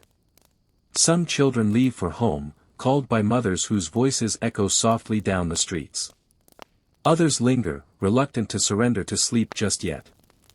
The air grows cooler, and the shadows now hide the children more than the light reveals them. In the dimness, their laughter becomes the brightest thing left in the square. The boys with the leather ball now play in teams, their movements slower, less about winning and more about savoring the last throws of the day. The knucklebones game winds down too, the pieces gathered into a small pouch that disappears into a girl's tunic pocket. Two younger children sit cross-legged, drawing lines in the dust with sticks, their play shifting into the quiet, imaginative world that belongs to the very young, stories told without words. A gentle wind stirs your hair and carries with it the sound of distant waves from the Bay of Naples. The sea has its own lullaby tonight, steady and deep, mingling with the softer chorus of crickets beginning their song. The children's laughter is now more sporadic, like the last flickers of a candle before it goes out. One boy, the smallest of the group, tugs at an older sister's hand, his eyelids heavy with sleep. She bends down, whispering something that makes him smile faintly, and together they walk toward the warm light spilling from their home's doorway. Gradually, the square empties. The fountain trickles quietly, its water catching a faint glimmer from a nearby torch. The stone streets, still holding the memory of countless footsteps, now belong to the night. The last child runs to catch up with his family, his small feet making quick, uneven sounds that fade into the distance. You stand for a moment longer, holding the image of this evening close. Here, in the heart of Pompeii, in the soft tones of the night, you have seen a truth that is timeless. That before the cares of life take root, there is laughter, there is play, and there are moments where the world feels perfectly safe. The silence that follows is not empty. It holds the memory of giggles and shouts, of running feet and gentle teasing. And even though the children are gone now, you can still feel their presence, as if the stones themselves remember their games. With slow steps, you turn to leave the square, the sound of your own sandals echoing softly in the quiet. Above, the stars begin to scatter themselves across the sky, each one a quiet reminder of the countless evenings like this that have come before. In Pompeii's soft evening tones, the children's laughter still lingers, in the air, in the stone, and in the heart of the city itself. The evening in Pompeii deepens, settling like a soft blanket over the city. The warmth of the day lingers, though the air is now cooled by a gentle breeze flowing down from the mountain slopes. The streets, which only hours ago bustled with merchants, artisans, and wandering neighbors, are now quieter. A few distant voices echo faintly, like whispers carried along the narrow stone passages. Here, in the residential quarters, the villas stand tall and serene, their stucco walls touched by the fading hues of twilight. Each villa tells a story. Their facades, once brightly painted, now softened by time, stand like proud guardians of the families within. Small oil lamps begin to flicker behind the open shutters, casting warm golden glows across the darkening streets. From the outside, one can glimpse the gentle rhythm of domestic life, the faint clink of pottery, the murmured conversations over evening meals, the occasional laughter of children who have not yet been called to bed. You walk slowly, allowing your senses to drink in the tranquil scene. A villa door stands ajar, revealing an atrium within. Water in the central impluvium reflects the soft lamplight, its ripples catching every subtle shift in the air. A servant moves quietly, carrying a tray of fruit, figs, pomegranates, and grapes, arranging them with care on a polished table. The scent of baked bread and roasted olives drifts out into the street, mingling with the faint perfume of night-blooming jasmine. In another home, a woman sits by an open window, her hands weaving a length of cloth by lamplight. The golden glow makes her face look timeless, as though she could be a figure from any century. Beside her, a small bronze lamp burns steadily, its flame swaying only slightly with the night breeze. Somewhere deeper inside the villa, the low tones of a lute play a slow, gentle tune, perhaps a husband practicing after the day's work, perhaps a hired musician creating an atmosphere for guests. The architecture of these homes is designed for such evenings. The peristyles, open courtyards surrounded by columns, are quiet sanctuaries now, the air cooled by the trickle of fountains. In some, guests recline on couches, speaking softly, sharing bowls of spiced wine. In others, families gather under the open sky, pointing out the first stars that appear above the shadowy form of Mount Vesuvius. You pause before a particularly large villa, its entrance framed by intricate mosaics. The door is closed, but light seeps through its carved openings. The faint scent of incense wafts through the cracks, a gentle offering to household gods. You imagine the warmth inside, the way conversation would flow slowly, without hurry, as the city settles into its nighttime rhythm. Not all villas are grand. Some are smaller, more modest, but equally alive with quiet beauty. A young boy leans out of a window, gazing dreamily at the night sky. His mother calls him softly, and he turns reluctantly, leaving the view of the stars for the comfort of home. A nearby villa has its shutters open wide, revealing an interior wall painted with scenes of myth, Hercules, Venus, Apollo, now bathed in the amber glow of firelight. The soundscape here is gentle and layered. The trickle of water from fountains. The occasional creak of wooden shutters in the breeze. The faraway rumble of carts on the last stretches of their journey home. And beneath it all, a kind of stillness that makes the city feel as though it's holding its breath, savoring this calm before the deep night. You move on, feeling the rhythm of your steps match the city's slowing pulse. The villas line the street like silent sentinels, their open windows offering brief glimpses into the private world of Pompeii, worlds of warmth, of family, of life lived with simple rituals. In these moments, the city feels safe, timeless, almost eternal. The last light of the day fades completely, and the stars take their places overhead. Lamps in the villas burn on, each one a small sun in the darkness, holding the night at bay. The open windows, the gentle light, and the calm within each home create a mosaic of peace across the city. You breathe in deeply, the air tinged with wood smoke and jasmine, and you walk on, letting the quiet villas of Pompeii guide you through the night. The evening air in Pompeii carried with it the faint perfume of grape must and olive oil, drifting lazily from the open doors of wine taverns scattered along the side streets. As you step inside one such place, you are met with a soft warmth, both from the flickering oil lamps and the gentle murmur of conversation. The tavern is not large, its walls painted with faded frescoes of vineyards and rural scenes, colors now muted by time and candlelight. The low wooden beams overhead seem to hold the very aroma of the place within them, soaked over years of laughter, music, and the slow pour of wine.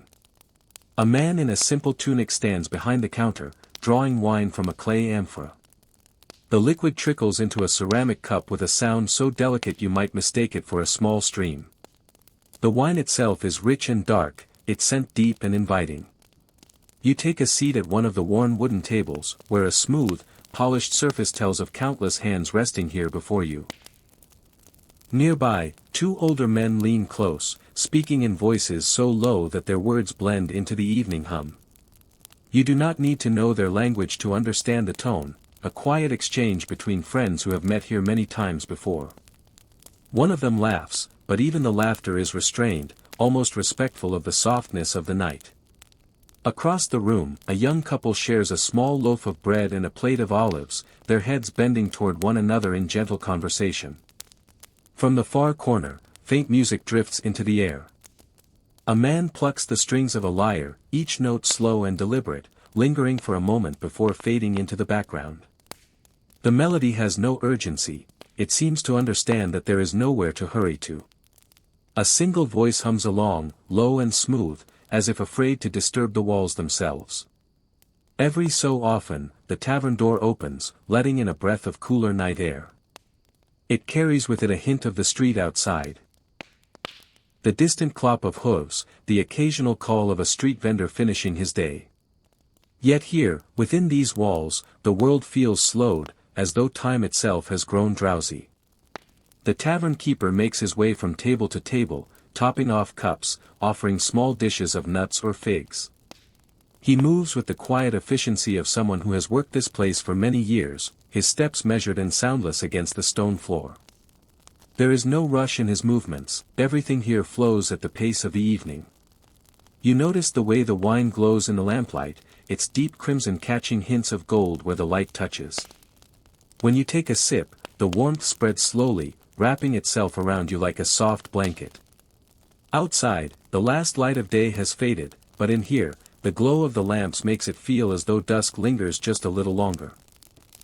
Against one wall, a small shelf holds clay jars of spices and herbs, cinnamon, fennel, rosemary, ready to be added to the wine for those who want something sweeter or more aromatic. Tonight, you choose to simply enjoy the drink as it is, unaltered, letting its natural richness speak for itself. At a nearby table, a group of workers sits quietly, their faces softened by the evening. They speak of the day's labor, of stone and timber, of small victories and frustrations, but always in a way that drifts rather than lands, their voices more like background music than sharp conversation. Their laughter, when it comes, is low and warm, blending into the tavern's gentle soundscape. From your seat, you can see the shadows cast by the lamps dancing faintly on the walls. They move like slow waves, bending and swaying as if in rhythm with the lyre's soft notes. The frescoes, grapevines winding toward a painted sky, seem to come alive in that shifting light, as though inviting you to imagine yourself walking through a vineyard under an endless summer sun. As the hours pass, cups are drained and filled again, but never hurriedly. Time here is measured not in minutes but in sips, in the quiet turning of thoughts, in the gentle leaning of heads toward one another. Outside, the city has grown stiller, the marketplace closed, the streets bathed in the dim light of the moon. Inside, the tavern remains a small island of warmth and connection. A breeze slips in through the open door, carrying the faint sound of distant music from another street, blending with the melody inside until it's impossible to tell where one ends and the other begins. For a moment, it feels as if the whole city is humming together in some soft, wordless song. The tavern keeper extinguishes one lamp, then another, leaving just a few pools of golden light. He does it slowly, with care, as though afraid to wake the shadows. You realize that the night is nearing its end, though no one moves to leave. There is no abruptness here, only the gradual fading of sound, of light, of the day itself. You take one last sip, letting the taste linger, the warmth settle deep within you. Outside, the moon has climbed higher, silvering the rooftops and turning the streets into quiet rivers of stone. Stepping out into the cool air, you look back through the tavern's open door one last time. Inside, a few figures remain, silhouettes against the golden glow, still speaking, still listening, as if the night will last forever. And as you walk away, their voices trail softly after you, blending with the rhythm of your footsteps until they are only a memory, one more gentle note in Pompeii's quiet evening song. The streets of Pompeii were now almost completely quiet. A gentle hush had settled over the city, like a soft blanket of night air wrapping itself around every villa, every courtyard, and every stone pathway. The light from doorways had mostly faded, replaced by the glow of oil lamps kept low, their flames dancing lazily against walls. Above, the sky stretched vast and endless, sprinkled with stars that shimmered like tiny silver embers in the distance. Up on the hill, beyond the outer wall, stood the watchtower. A tall structure of stone, worn by years of wind and salt air, yet steady and strong. Its presence was a quiet reassurance, the silent guardian of Pompeii. Tonight, as on every night, the watchtower's keepers took their places, their movements unhurried, their silhouettes outlined against the silver light of the moon. The path leading to the tower wound gently upward, the cobblestones faintly glistening from the day's heat now cooled by night. The occasional rustle of olive branches whispered from the nearby groves. Somewhere below, the last sounds of laughter from a tavern drifted upward before fading into the stillness. Each step toward the tower felt like a slow retreat from the living rhythm of the city into a more serene world, a place where time itself seemed to pause. From the base of the tower, the view of Pompeii at night was breathtaking. The entire city lay beneath like a mosaic, neat streets lined with modest homes, grand villas, quiet squares, and gardens hidden in shadow. The faint outlines of the Forum could be seen, and beyond it, the amphitheater, dark and silent after the day's events. In the distance, the harbor rested, ships tied gently to their moorings, rocking in rhythm with the sea's slow breathing. Inside the tower, the air was cooler. The stone walls carried the faint scent of the sea and old timber. Steps spiraled upward, each one creaking softly underfoot, until they opened onto the watch platform. From here, the world seemed both vast and close, the stars pressing down from above, the quiet city stretching out below, and beyond all of it, the dark, looming silhouette of Mount Vesuvius. The mountain stood like a sleeping giant, its slopes bathed in faint silver light from the moon. At night, it felt almost peaceful, a steady shape that anchored the horizon. The watchmen, familiar with every contour of its form, glanced at it now and then, though their eyes mostly scanned the coast and roads leading to the city. The sea, faintly shimmering, seemed to hum with its own low lullaby, as if whispering to the stars above it. One of the watchmen leaned against the low wall of the tower, gazing out toward the mountains and then back to the city. He could see lanterns moving in the streets, carried by late travelers or guards making their rounds. The quiet pace of Pompeii at night was not a sign of emptiness, but of comfort, a city content within its walls. He listened to the faint chirping of crickets in the fields below, their rhythm blending seamlessly with the soft murmur of distant waves. Above, the stars seemed to shift ever so slightly, their constellations forming familiar patterns, the hunter, the twins, the swan. The Milky Way spilled across the night sky like a pale river of light. From the tower's height, it was easy to imagine the gods themselves gazing down, watching over the city as mortals went about their gentle evening rituals. A cool breeze drifted through the tower, carrying the scent of the bay, a blend of saltwater, fresh air, and the faint memory of fish markets that had bustled earlier in the day. The watchmen spoke little, their conversations brief and hushed. The night did not demand words, it was enough simply to stand, to watch, to breathe.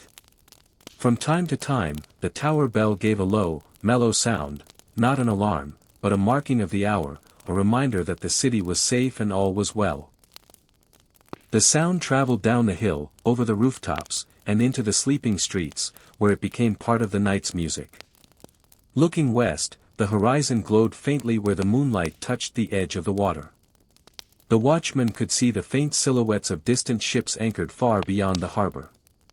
Lights twinkled on a few of them, tiny points against the expanse of sea and sky. Perhaps merchants rested there, waiting for the dawn to enter Pompeii with goods from across the world. Turning back toward the land, the watchtower offered a view of the countryside. Gentle hills rolled away into the darkness, their shapes softened by the night. Here and there, a small farmhouse glowed with lamplight, a reminder that life outside the city walls moved to its own quiet rhythm. Fields lay still, awaiting the sun's warmth to stir them to life again. Time passed slowly in the watchtower. Minutes felt like hours, hours like moments. The steady breathing of the city, the shifting positions of the stars, and the occasional call of a night bird marked the passing of time far better than any clock. It was in these moments, high above Pompeii, that one could feel both the weight of history and the lightness of the present, as if the city were floating gently in time, held between earth and sky. At one point, a shooting star traced a faint, swift line across the heavens. One of the watchmen saw it and smiled quietly, the way one smiles when they are certain they've just witnessed something rare and beautiful. The star vanished quickly, but its memory lingered, like the afterglow of a dream. The night wore on, and the air grew cooler still. Far below, the last lights in the city winked out one by one, until only the watchtower's small flame remained as a beacon. The city slept deeply now, its dreams untroubled under the quiet guardianship of the tower. From this high vantage point, Pompeii seemed eternal. It was impossible to imagine anything disturbing its gentle rhythm. The mountain, the sea, the fields, the stars, all felt fixed and unchanging, their beauty timeless. And so, under the starlit dome of the night sky, the watchtower kept its silent vigil, a sentinel over a city wrapped in the comfort of sleep. The sun was lowering behind the gentle curve of the hills, and a faint orange glow brushed the rooftops of Pompeii. The air was still warm from the day's heat, yet the evening breeze brought a subtle coolness, as if the city itself was exhaling after another day of life. From where I stood at the edge of the forum, I could see it, Vesuvius, its massive shape casting a long shadow that slowly crept over the streets. It was a mountain that loomed both as a guardian and as a silent mystery. To the people of Pompeii, it was part of the landscape, no more threatening than the sea or the sun. They did not see it as a monster waiting to wake, they saw it as a friend, a landmark, a steady presence. In this soft hour, its silhouette was painted in dusky purple against the fading sky, and the last beams of sunlight lit its ridges in gold. I began to walk slowly down the stone-paved street, each step echoing softly against the walls of shops now closing for the night. Merchants drew in their awnings, their day's work done, while others lingered outside their doors, sharing a quiet laugh with neighbors. A boy chased after a rolling hoop, his laughter carrying through the warm air before fading into the hum of the street. The shadow stretched further now, reaching over the fountain where a woman filled her clay jug. The water trickled endlessly, the sound blending with the low murmur of voices. The coolness in the shade made the hairs on my arms rise, but there was no sense of dread in the air, only a peaceful acceptance of night's arrival. I wandered toward the edge of the city where the homes gave way to gardens and orchards. Here, the mountain seemed closer, its great slopes descending toward fields where grapevines grew in neat rows. The scent of ripening fruit and the earthy sweetness of soil filled the breeze. Somewhere nearby, a farmer was still tending to his plants, humming softly as he checked the vines for pests. His voice was low and calm, blending into the landscape like another note in the evening's gentle melody. Stopping at a low stone wall, I leaned against it and looked toward Vesuvius again.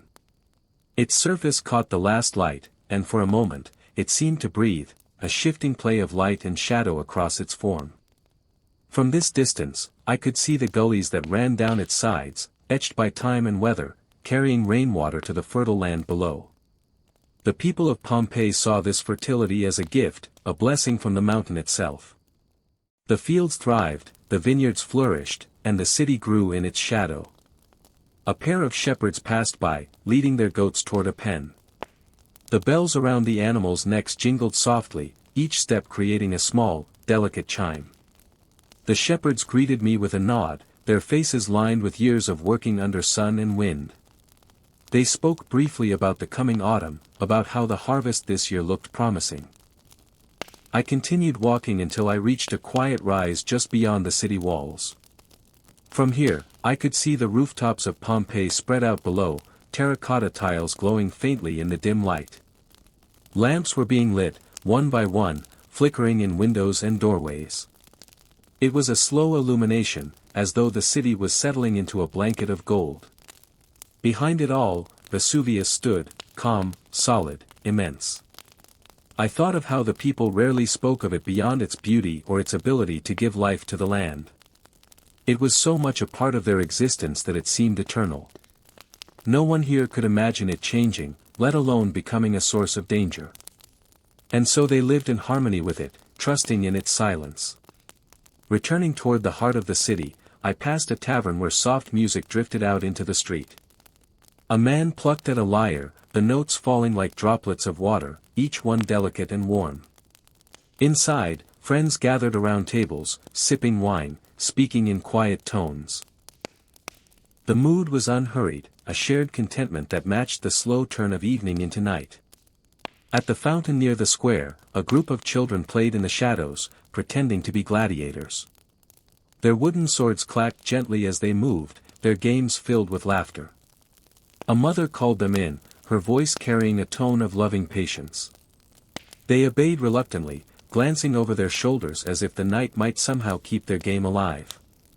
I turned once more to see the mountain.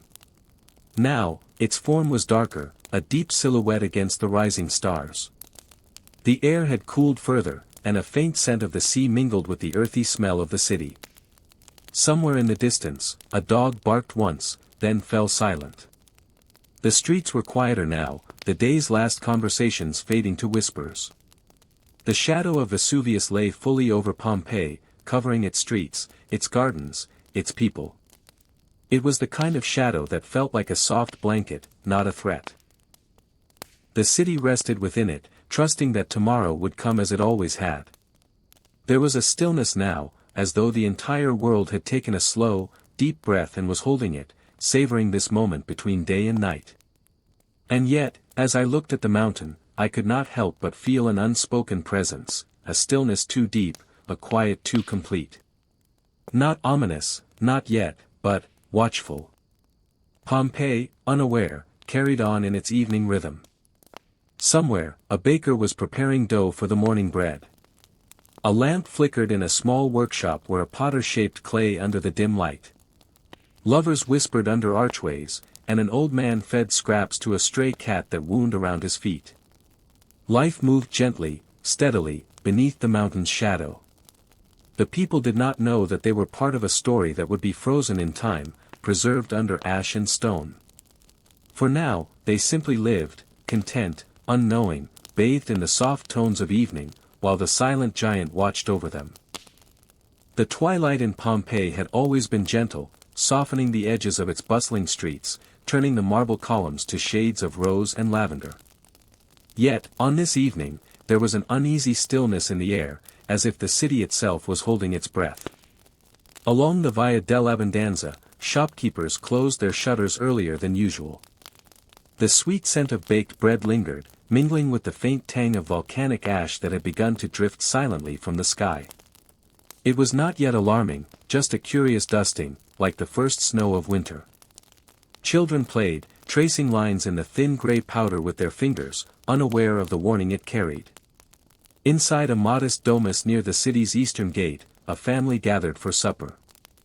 The matron, Livia, ladled steaming lentil stew into bowls while her husband, Marcus, spoke softly about the day's strange tremors. "Just the mountain stretching," he said, forcing a reassuring smile. But the shadows beneath his eyes betrayed his worry. Outside, lanterns flickered in the gathering darkness. The forum, usually filled with laughter and bargaining voices, lay quiet. Merchants had packed their wares, the scent of fresh figs and roasted nuts faded into the cool evening air. A stray dog padded through the empty square, its nails clicking softly against the stone. Up on the slopes of Vesuvius, faint red glows pulsed in the night, like the heartbeat of something restless. The mountain had murmured for days, but now its whispers were growing louder, though only the most attentive could hear them beneath the lull of the evening breeze. In the small bathhouse near the Stabian quarter, steam still rose from the warm pools. A handful of men and women lingered, soaking their tired bodies, speaking in low voices about the falling ash. "It will pass," one of them said. "It always has." But another, an old fisherman with weathered skin, shook his head. "This time feels different. The sea is restless. The birds have gone." His words floated above the water like a chill mist. As the night deepened, the streets became cloaked in a strange silver hue from the settling ash. It muffled the sound of footsteps, turning the city's usual echoes into muted whispers. In the insulae, the apartment dwellers closed their doors and windows, yet the fine powder slipped in, coating tables, bedding, and hair. It had a metallic smell, faint but inescapable. Not far from the amphitheater, a troupe of performers rehearsed for an upcoming play. They laughed and sang, their voices warm against the cool air. One young actor, noticing the strange dust in his hair, joked, "Perhaps the gods are blessing us with stardust tonight." The others laughed, but their laughter faltered when a deep, distant rumble rolled through the ground beneath their feet. In the temple of Apollo, priests lit incense and prayed to appease the gods. The flames on the altar wavered as another tremor shivered through the marble columns. Outside the temple, a handful of townsfolk gathered, seeking comfort in ritual. Some clasped hands, others whispered offerings, their voices trembling. By the harbor, fishermen inspected their boats. The water was unusually still, a glassy black mirror reflecting the faint glow of the mountain. It was too quiet. The usual night chorus of insects and birds had faded, replaced by the occasional hiss of falling ash on the rooftops. A mile outside the city, in the countryside, farmers looked toward Pompeii's distant lights, wondering if the strange ashfall there would reach them. The smell in the air was sharper now, carrying a hint of sulfur. Dogs barked uneasily, pacing near doorways. Back within the city, Marcus and Livia's family sat in their atrium, speaking in hushed tones. The children had fallen asleep, their faces peaceful despite the thin veil of ash on their blankets. Marcus stared toward the mountains through the open roof, watching the faint red glow intensify. "We should be ready," he murmured to Livia. She nodded, her eyes reflecting the dim, trembling light. In the distance, the first low roar from Vesuvius echoed faintly across the bay. It was not loud, but it carried weight, an ancient, deep voice stirring from its slumber. The sound faded into the night, but those who heard it would not forget. Above, the stars were still bright, unbothered by the turmoil below. And yet, the heavens seemed to lean closer, as if to witness the fragile moments before history would change forever. Pompeii lay beneath that starry dome, breathing in the cool ash-laced air, unaware that it was standing on the edge of its final chapter. The city's heart still beat in its quiet rhythms, footsteps on stone, a baby's cry, the soft murmur of lovers on balconies, but beneath it all, the earth hummed with something vast and inevitable. The whispers beneath the ash were growing, and soon, they would speak in a voice no one could ignore. The day had begun like any other, sunlight spilling across tiled rooftops, the air scented with fresh bread from the bakery, and the chatter of merchants arranging their goods. Yet beneath the cobblestones, the ancient earth stirred. Mount Vesuvius loomed on the horizon, its slopes crowned in mist, a quiet guardian whose heart beat in molten fire. As evening approached, a soft breeze moved through Pompeii's narrow streets, carrying with it the distant cries of gulls and the rhythm of sandals on stone. The city was alive, children laughed, lovers strolled arm in arm, and artisans packed away their tools, eager for the comfort of wine and warm hearths. None could have guessed that their familiar world teetered on the edge of silence. From the forum, one could hear the faint rumble, so subtle at first it seemed like a carriage rolling in the distance. But the tremors grew, rippling through the earth and rattling the bronze oil lamps. People looked toward Vesuvius, its summit cloaked in an ominous haze, the golden evening light now dimmed by a gathering shadow. The eruption began not with a roar, but with a single, shattering crack. A plume of ash and smoke burst into the sky, climbing higher than any tower, blotting out the stars as night fell before its time. The air thickened with a strange heat, and tiny fragments of pumice rained down, bouncing across rooftops and clattering onto the streets. In the houses along the Via dell'Abbondanza, families shuttered their doors, but the ash slipped through every crack, soft and suffocating. Some fled toward the city gates, clutching loved ones, while others stayed, praying to the gods for mercy. The once bright city became a dim, muted shadow of itself, swallowed in drifting gray. The hours passed in a haze of panic and muffled cries. Roofs sagged under the weight of falling debris, and the air grew unbreathable. In the flickering light of torches, faces appeared ghostly, eyes wide with fear. Somewhere in the distance, the sea withdrew, as if fleeing the mountain's wrath. When the final surge came, it arrived like a silent wave, searing clouds of ash and gas rolling down Vesuvius's slopes, swallowing Pompeii whole. Streets, walls, fountains, and gardens vanished beneath a blanket of fire-borne dust. In moments, all was still. The next morning, the mountain stood quiet again, as if nothing had happened. The bay shimmered in the sun, and the cicadas sang. But beneath the gray crust of earth, Pompeii slept, a city frozen in its last breath, cups still on tables, doors still ajar, life paused forever. Centuries would pass before its story rose again. The wind would carry whispers through the ruins, the sound of distant footsteps where no one walked. Travelers would come and marvel at the mosaics, the frescoes, the streets worn smooth by generations. They would imagine the voices, the laughter, the music of the lutes drifting through twilight air. Now, in the soft evening light, the ruins glow warm against the darkening sky. The shadows stretch across the ancient stones, and the breeze stirs as if carrying the sighs of the past. Pompeii remains, not only in the ground, but in memory, in the echoes of those who lived and loved here. And so the Lofi tones of history fade gently, the way the sun dips into the horizon, quiet, inevitable, eternal.